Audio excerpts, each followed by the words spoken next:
How's it going, YouTube? This is Jeremy up here, and today I'm on the farm working outside, and it's time to give this Troy-Bilt little push mower here, very basic push mower, a spring tune-up. So I'm going to show you how easy it is to change your spark plug.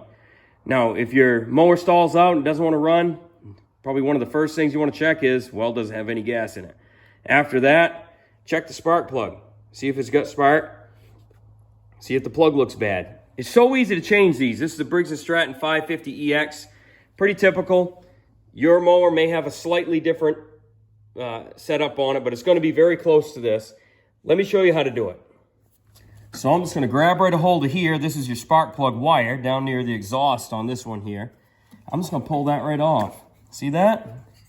And sometimes, guys, that'll pop off. It'll look like it's on there, but it just pops off a little bit like that, and it won't have spark. So once you get that off, you can see the spark plug right in there. Now I got a 3/8 ratchet here with a 5/8 socket, spark plug socket on it.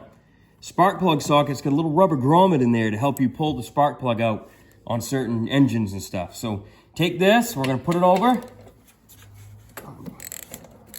This one's not stuck at all. We're going to wind that spark plug right out.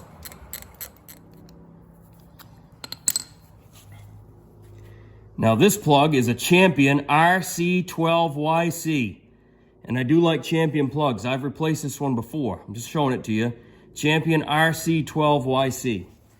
Now I want to show you something here. I bought just a generic spark plug. It's F7TC, and I got this off of Amazon. Now this is going to take a different socket. You might say, if you pull out if you pull out a Champion plug and then this plug, you might say, hey, wait a minute, that looks different. How do you know you can use it? Well, you want to compare, you want to hold it like this, where them little washers are. Line them up and see, is the length that actually goes inside the engine the same?